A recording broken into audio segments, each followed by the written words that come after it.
ちは。スピリチュアルで夢実現を提唱するスピリアルアカデミーザガイアハウスオーストラリアの開運先生術師新海真希です。さあ今日は木星蟹座入りのお話です。もうみんなが、期待している内容ではないかと思います。6月の10日木星が蟹座に移ります。そして2026年の6月の30日まで木星蟹座期となります。今回の木星の動きは今年この後11月の12日に逆行を開始します。でも、蟹座内で逆行して、2026年の3月の11日に逆行を終えて、その後また巡行になって蟹座を進み続けて、6月の30日までステイしますから、まるまる1年間、蟹座の木星期ということを体験するということです。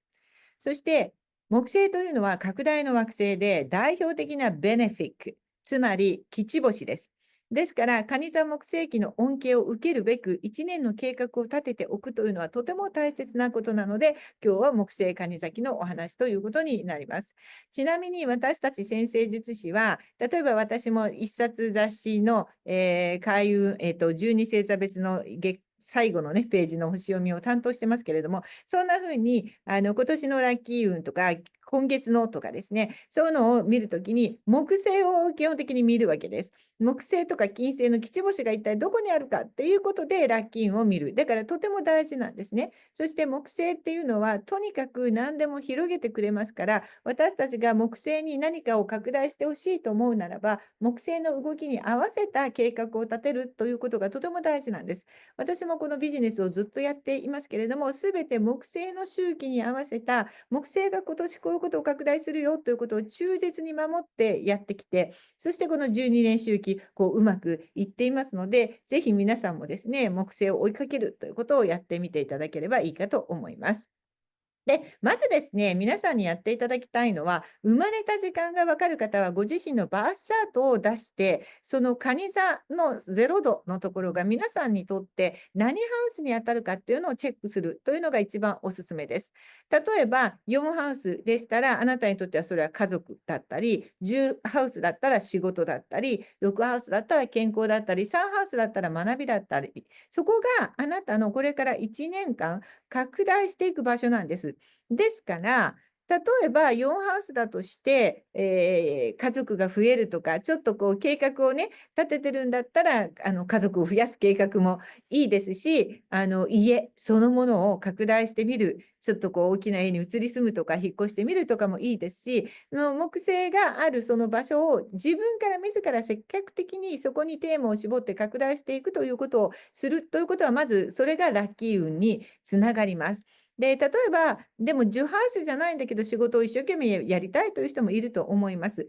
でも、10ハウスじゃないからといって、じゃあそれを拡大してはいけないというわけではありません。仕事は誰にとっても大事だし、家族は誰にとっても大事。でも、それら一番基本的に大事なものを拡大するためには、自分のハウスに合わせたところをないがしろにしちゃいけないよということです。例えば6ハウスなのに、仕事、健康のことをないがしろにして、自分の体に鞭打って一生懸命仕事をしていたら、この時期、それは宇宙の意図と反しますから、良くないんです。自分の体を最優先に考えながら仕事をする。そういうふうに、木星の位置っていうのはチェックしてみていただくといいと思います。基本的に木星はそのハウスのそのテーマとか分野での成功とか豊かさとか意識そのものを拡大させます。で、大抵はそこで物事がよりスムーズに移るということを示しているので、どんなことでもまずスムーズに人生の中で進むことが1個あることはとても大事なんです。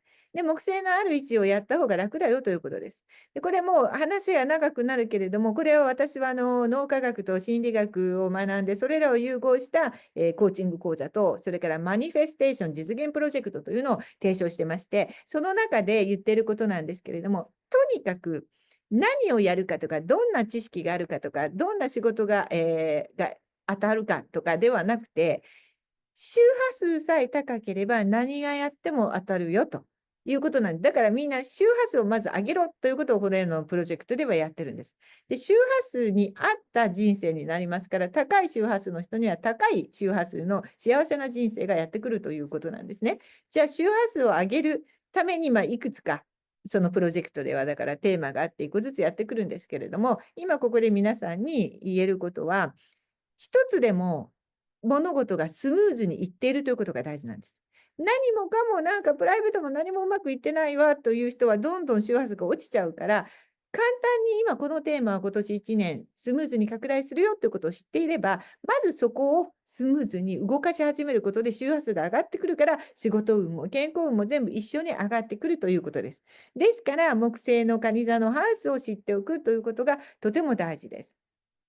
ただし、もしそのハウスに全く解決されていない問題がある場合は、その問題も自然に拡大される可能性もあります。ですから、これは自ら解決すべく動いていく。例えば4ハウス、家族のテーマで素敵な運が拡大するはずなんだけど、前からずっと隔週があるのを放ってある場合は、それも広がっちゃうから、まずその隔週を解決してから家族運を高めていくという流れが大事です。木星はとにかく何でもかんでも拡大してしまうんです。ちなみに1ハウスに木星が入ると何食べても太っちゃうってよく言われますね。ですからそんな感じ。で、木星のトランジットは12年ごとに星座、同じ星座に戻ってくる、分かりやすい12年公転周期ですね。ということで、12年前のほぼ同じ時期に何が起きていたかっていうことを振り返ると、あなたにとっての拡大のテーマを思い出すことができますから、もしバースチャートの生まれた時間がわからなくて、自分のハウスがわからない方は、そんな風にして思い出して、今年に備えていくといいということになります。ちなみに私の場合は11ハウスです。11ハウスっていうのは同志と共に何かをすることで拡大していくというハウスなんです。ですから先日もこちらの YouTube でも言いましたけど、私はずっと、クリスタルショップを経営していますけれども、共同経営に誰かなりませんか？販売代理店をやってくれませんか？ということをこう募集しました。そうすると、何人か手を挙げていただいて、それはやっぱり11ハウスを意識してのことです。それから私が担当しているいろんなクラスのティーチャー、もこう皆さんにもティーチャーをやってもらおうかなっていうことで、興味のある方っていうことで呼びかけて、少しずつそうやってこう一緒にやるということを始めているんですね。これも11ハウスのテーマです。そうした方が何もかもうまくいくよということになるというわけです。で、そして木星は12年が公転周期ですから、例えばバースチャートの木星が蟹座にある方が今見ていたら、皆さんは今年年女ですよね。つまり生まれ年の干支とに戻ってくる年と木星リターンって同じなんです。年女、年男は運がいいと言われている。それは木星も同じ場所にリターンするから運がいいということになって、やっぱりよくできてるなというふうに思いますね。それから占星術では活動級であるお羊座、天秤座、蟹座、ヤギ座の最初の場所、0度から2度の場所は特別な場所とみなすんですね。まあ、ワードで言うと、ワールドアクセス、ワールドアクセスと言いまして、世界的な出来事とか社会全体への影響が強調されるタイミングなんです。で、今年は特に木星がそこに蟹座のワールドアクセスにいるだけじゃなくて、土星と海王星はお羊座の最初にいますから、やっぱりワールドアクセスにいて、ワールドアクセス同士がスクエアを取ると。この3つの天体がその重要な場所でのスクエアを形成するということで、とても大事な年になりそうです。特に木星が蟹座に入ってから20日ぐらいまでの間は、ものすごい強烈なインパクトをですね、社会的なイベントとか大きなニュースが起こる可能性があります。で、歴史上を振り返っても、蟹座木星期には様々な世界的な出来事が起こっていますから、皆さんも12年の周期でのニュースとともに人生を拡大するというのはとてもおすすめであります。その頃に世界で何が起こっていたかを思い出しながら、そのところ私はこういう人生を送ってたな。それが今回の蟹座木星期の星読み予報とすることができるということです。ちょっと振り返ってみましょう。1回前の12年前の蟹座に木星がいたのは2013年の6月の末から2014年の7月の中旬ぐらいでございました。よいしょ。どんな人生を送ってましたか？どんなことが拡大してましたか？実は私はさっきも言ったこのタイミングでですね、クリスタルショップ経営の準備期間だったんです。私はその頃自宅サロンでクリスタルの販売や今も提供しているカラーセラピー、数秘術、先生術講座などの講座を開始した頃なんです。そしてその流れで、その2014年の8月にクリスタルショップを店舗として購入してオープンしたんです。で、そしてこの今12年で一周して、今年はそのクリスタルショップを今度はもう手放す形で、自分一人でやることを手放す形で、同志たちとのビジネスを経営するというこの12年周期の流れにうまく持っていっております。これも間違いなく、だから木星の恩恵を受けて計画を立てているので、絶対成功する流れなんですね。で、例えば日本のニュースで言うと、東京オリンピックの招致が成功したのがちょうどこの時でしたね。で、個人的にすごく覚えてるのは、世界のニュースとして、言うと皆さん思い出すと思うんですけど、スノーデン容疑者事件というのがあったのを覚えてますでしょうか。結構な衝撃で、アメリカの情報機関、国家安全保障局、NSA ですね。これが秘密裏に実は私たち個人の通信情報を収集していたということを、その元 CIA の職員のスノーデンさんが暴露してしまったっていう事件です。ちょうどあの頃に、だからインターネット時代のプライバシーの安全、今だったらもうみんな当然そうだろうと思ってるけど、あの時はその政府がそんなことすることがないとか、私たちの個人情報が漏れてるわけがないと思い込んでいたわけですけれども、あの頃からそのプライバシーのインターネット上のね、安全保障をめぐる議論が生まれ始めたということなんです。どちらもある意味自分の国とか本拠地とか故郷、居場所、家、仲間、守るべきものに対しての意識がすごく拡大した象徴的な出来事。まさに蟹座という家とか仲間とか大事な居場所に関係しているということですね。それからノーベル賞で日本人の方がね、たくさん賞を取って、青色ダイオード、LED ですね、の開発なんかもノーベル賞を取ったのもこの頃ですし、もう一個スタッフ細胞事件、科学の世界にどちらもスポットが当たったっていうのもこの頃でした。で、これはどちらもある意味、いろいろごちゃごちゃありましたけど、日本の技術の素晴らしさっていうことを私たちは感じた時だと誇らしかったですよね。LED なんて今なくてはならないものですよ。日本人が開発したわけですからね。それから世界情報としては、ウクライナ危機があったのもこの頃ですし、エボラ、出血熱だったかな、感染症。この拡大なんかもありました。家族とかね、改めて健康にいられることに感謝した年となりました。そしてそのもう一個前の12年前は、2001年の7月から2002年の8月、もう私にとっては初めての子供、長男誕生の瞬間、2001年の7月までなんで、まさにこの蟹座、家族が拡大する蟹座に私は初めて子供が生まれて拡大した。こんな風に木星の周期に合った人生にしておくと何もかもがうまくいくんです。そしてちょうど木星が2周して23年から4年経った今年、長男はエンジニアとして、つい最近就職が決まりました。社会人デビューを果たしました。全部木星の周期でやるとうまくいっているということなんですね。世界ではこの時にやっぱり思い出しちゃうのは、アメリカ同時多発テロ911ですね。それからヨーロッパ紙幣、硬貨、ね、ユーロ。これがユーロの紙幣硬貨の流通が開始したのもちょうどこの時です。やっぱりこれも自分たちの国、大切な人たちについて考えさせられた時でした。ヨーロッパで合体しようよ。ね、そんな動きが生まれたのもこの頃。それからもう一個前、1989年の8月から1990年の8月、私は実はこの年にオーストラリアに来てるんです。やっぱり木星周期で私は動いてます。日本だと消費税が初めて導入された平成元年ですね。そして世界ではこの時すごくいろいろ一番忙しかった、近代歴史では一番大事なことが起こったのは全部この時で、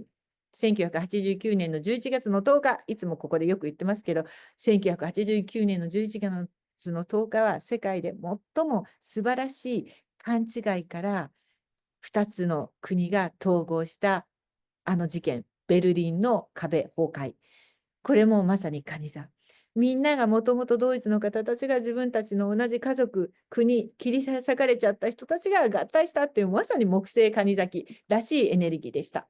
天安門事件もこの頃です。中国の学生たちが自分たちの国について考え始めていろんな事件が起こりました。そして有名なのは冷戦終結です。覚えてますでしょうか。もう若い人はこのことを知らないかもしれないけれども、もうその頃ジョージ・ブッシュ、ね、アメリカの大統領、それから、ソ連のゴルバチョフ最高会議議長、このマルタ会談というのが行われまして、2つこう分かれていた2つの世界が一つになったという動きが始まりました。まさに蟹座木星期の特徴なんです。で、ここで一つ考察しておきたいことは、ソーシャルプラネットとトランスサタニアンにおいては、土星、天王星、海王星、冥王星、すべてが風と火のエレメントにもう今年移動しちゃうんです。つまり、水と土と風と火っていうのがこう違う連合なんですけど、水土連合は木星一人ぼっちになっちゃうんですよ。ですから、木星はこれからの1年間で水の星座一人で頑張るという感じになってきます。で、そこでもう少し、じゃあ、水、蟹座の木星について最後に言及しておきますと、木星は拡大の星です。で、蟹座のテーマを拡大します。蟹座のテーマは家族、愛する人、仲間、友情、同士、グループとのつながり。これを深めることになりますし、それを一生懸命やるとスムーズに人生が起こるよということですね。で、それは、そのバイオロジカルな家族とは限らない、DNA とは限らなくて、ソウルメイトとか、ソウルファミリーなど、今世を超えたつながりをも含みます。ですから皆さんが、蟹座はもともととてもそういうものを大切にするんです。同士とかね、グループを。で、だから蟹座にラッキー運がありますけれども、蟹座生まれじゃなくても、木星が蟹座に入っていなくても、そして蟹座の場所が4ハウスでなくても、やっぱり家族、仲間、ソウルの故郷、それから安心できる居場所も蟹座ですね。晩年戻っていく場所。ね、そういう場所とか仲間のテーマが強くなる1年であり、そこを一生懸命やると拡大のヒントがあるよということです。すごいシンプルに言うと、家族を大切にする1年にしましょうとも言えますし、人によってはそんな家族がいないとか、大切にしたい家族じゃないんだっていう人もいるかもしれない。一人それぞれいろんな人生だからね、これはもう何とも言えませんけれども、何も血縁である必要はないですから。以前は蟹座はね、さっき言ったように DNA 的と言われてたんですけど、そうじゃないので、ソウルメイトのように同じ目標を持って、今後の人生一緒にずっと関わっていきたいなと思える人たちとの関係をとても大切にする。そうすると、そこでウィンウィンの関係が生まれてくる。ですから私も共同経営を今回からね、始めているということです。それからもし家族や仲間間で隔週や水があった場合は、それをまず解決してからと先ほども言いましたけれども、また解決もしやすい時なんです。そのいいタイミングです。だから解決もせずに進んでいくっていうのはマイナスですよということになりますね。木星は蟹座っていう場所はエグザルテーションって言って高揚する場所なんですね。もうめっちゃやる気を出す場所なんです。ですから家族とか仲間を大切にしようとする人たちをこれから1年木星は大いに応援してくれるということになります。これまで一匹狼で生きてきたという人も心が落ち着ける場所とか安心できる仲間を作りたいという気持ちも強くなります。もし私たちのこのセプタグラムソウルジャーニーコーチング仲間になりたいんだったらもう大歓迎です。今とてもこう増えていて、日本の人たちも一緒にこれも広めてくださるということで、プラクティショナーの資格を取っていただいて、一緒にマルシェの計画をしたり、オーストラリアでも企画して、日本から手伝いに来ていただくみたいな計画が今どんどん進んでいます。いつでもウェルカムですので、ぜひ皆さんも仲間になってください。それからさらに、今度は家っていうね、家そのもの。家族も仲間もそうなんですけど、これまで以上に大切なテーマとして浮上してきます。ですから今までもう仕事が重視であんまり自分の住む家というものにこだわりがなかった人も、ちょっと家を理想的なものにしたくて引っ越したくなったり、内装を変えたり、リノベーションしたり、外での自分よりも家に帰った時の自分をより居心地よく落ち着かせてあげたいという動きが、強くなっていきますし、やった方がいいです。自分とか自分の居場所をいたわる気持ちが強くなってくる。そういう人が多くなりますから、例えばそういうことに関する仕事も需要があると思いますね。で、さらに内なる自分です、蟹座っていうのは。と向き合う時間を大切にする人が増えるはずです。私自身は毎朝目が覚めた瞬間から5分間、ずっともう何年も何年も開運リツアルをベッドの中で行っています。この時間は私にとってはもうユートピアにつながる特別な時間になってるんです。ですから、皆さんも蟹座木星は特にそういう時間を持たれることをお勧めします。人によっては瞑想の時間にするとか、あるいはクリエイティブな活動、何かこう料理に没頭したり、絵に没頭したりするような時間かもしれません。そういういずれにしても自分のエネルギーにこう没頭する時間を持つ。あるいはそういうスペースや空間を持つことで、自分自身の周波数が高まるというのが蟹座木星期です。しかもそこに蟹座っていうのは直感力の、星座でもありますから、その時間に直感が降りてくるということが起こります。なぜかというと、蟹座の支配星は月なんです。月っていうのは私たちの人間の最も繊細なエネルギーにつながっています。感受性や直感力ですね。なので、蟹座木星期はこれらにつながることが大事で、直感や感受性っていうのはこうつながる意識を持たないといけないので、その瞑想する時間だったり、リツアルだったり、今までこう思考優位だった人たちも直感につながることの素晴らしさに目覚めていくといいことが起こるのではないかと思います。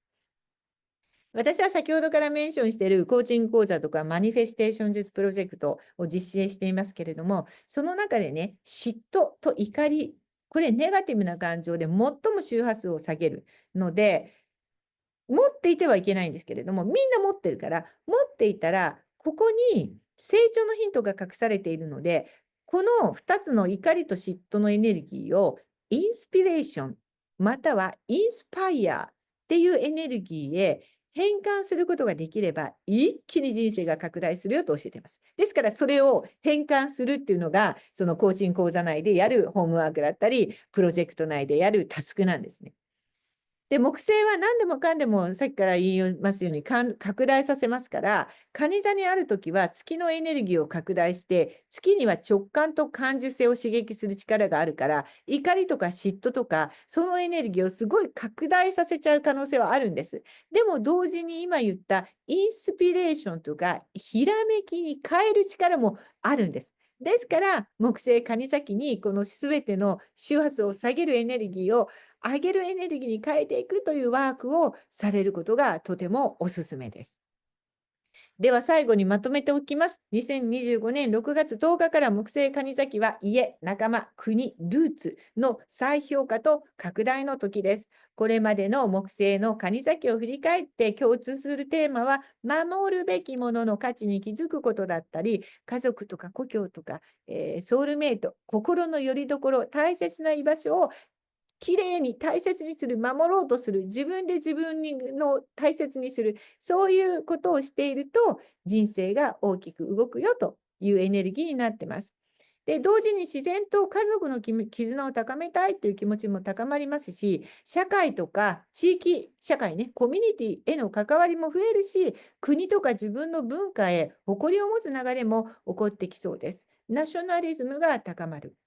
自分を守るとか大切なものを守るための行動、こういうものや安心できる場所を作る、さっきも言いましたリフォームとかね、引っ越し、家族計画ですね。そういうエネルギーも強くなっていきますし、個人のプライバシーや安全をどう守るかというテーマも再燃焼していきますから、皆さんね、一生懸命インスタグラムやっててもいきなりバンされるとか、ね、今時なんかちょっとクリックしちゃったらなくなる。これは私もいつも言ってたんですけど、2025年そういうことが起こるから、なんかその振り切り、SNS で振り切りすぎてて、それが一回そうなったら終わりだから、やっぱりそうじゃないところに安心なものを持っておきましょうよねっていうことはクライアントさんには言ってたんですけれども、やっぱりそういう問題はより大きくなっていくということだと思います。で、木星蟹座期には気をつけることがあります。さっきも言いましたが、まず、感情、ドラマクイーンにならないように、感情にコントロールされた言動、これには気をつけましょう。強くなっちゃうからね、嫉妬も怒りもね。木星、蟹座っていうのは感情の場所であり、木星は拡大させちゃうから、だからこそ冷静な視点を持つことも大事ですし、特に家族間とか仲間同士での仲間割れとか国同士の対立に発展しないように気をつけたいと思います。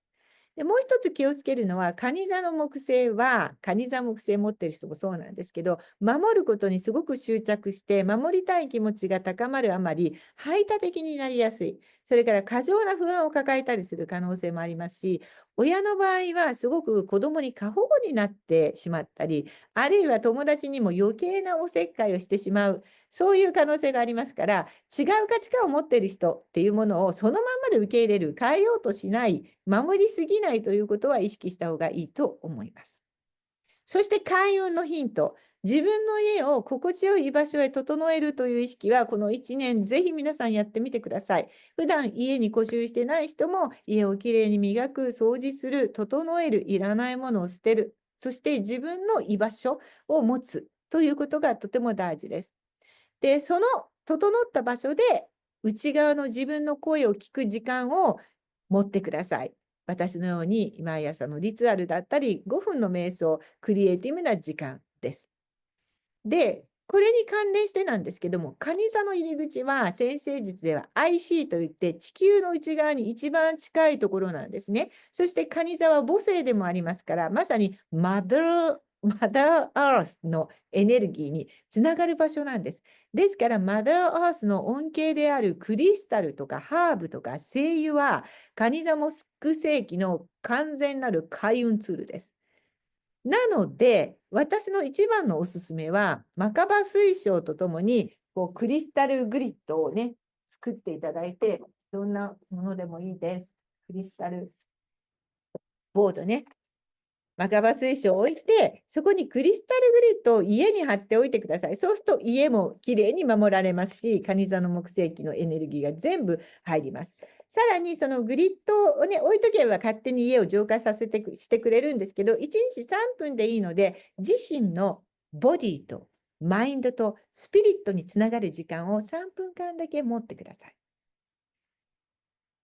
これで蟹座の家、マザーアース、クリスタル、内なる自分を整えるというキーワードが全部入るわけですけれども、私はね、カラーチャクラクリスタルヒーリング講座というのを動画講座で提供してます。興味がある方はぜひ。そのアドバンスではクリスタルグリッドの作り方というのも教えているんで、できればここにクリスタルグリッドを貼っていただくと、まず、クリスタルグリッドとかグリッドボードっていうのは新世紀科学を使いますから、いろんな新世紀科学ボードがありますけど、新世紀科学は宇宙につながるツールなんです。それが彫られたボードの上に、クリスタル、これは地球につながるツールです、もちろん。を特定のルールに従って注意深く並べてグリッドを作り、そこにマカバ水晶、これは内なるツールと、内なるソウルとつながるツール。これで地球、宇宙、内なるソウル、3つにつながることができるんです。一体となるんです。ですから、これが蟹座木星記の一番のおすすめです。そして、もちろんですね、同じ仲間を同じ目的を持つ仲間とか同士、何でも話せる家族との絆を高めたり、自分のルーツを大切にする、家族の歴史とか、やっぱり自分の民族としての自分、だから私もオーストラリアに住んでますけれども、日本人としてのアイデンティティをより大切にする一年にしていきたいなと思っております。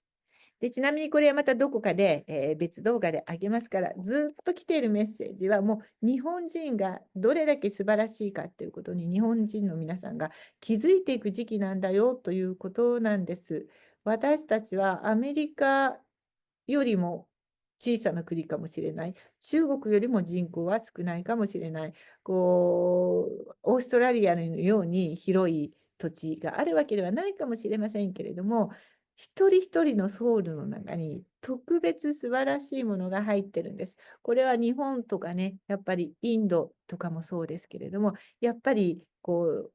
精神、マインドというものを大切にしてきた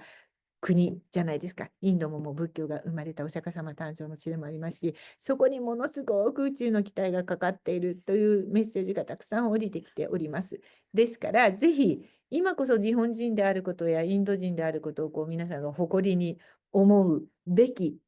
年になりましたよということだけお話しして終わりたいと思います。そうだ、最後にやっぱり宇宙から降りてきたセプタグラムソウルジャーニーコーチング、リーディングのカードから1枚引きをしたいと思います。この辺りにしましょうか。ドラゴンテールです。これはまさに今言った今日という日まで振り返り、だからルーツです。あなたの親、その親、親とずっと受け継がれているあなたの内側にずっと、眠っているのかもう使っているのかわからないけれども、受け継がれている素晴らしいエネルギーに気づいてくださいということです。ということで、ご先祖様にも感謝して、ここで終わりたいと思います。素敵な蟹座木星期をお過ごしください。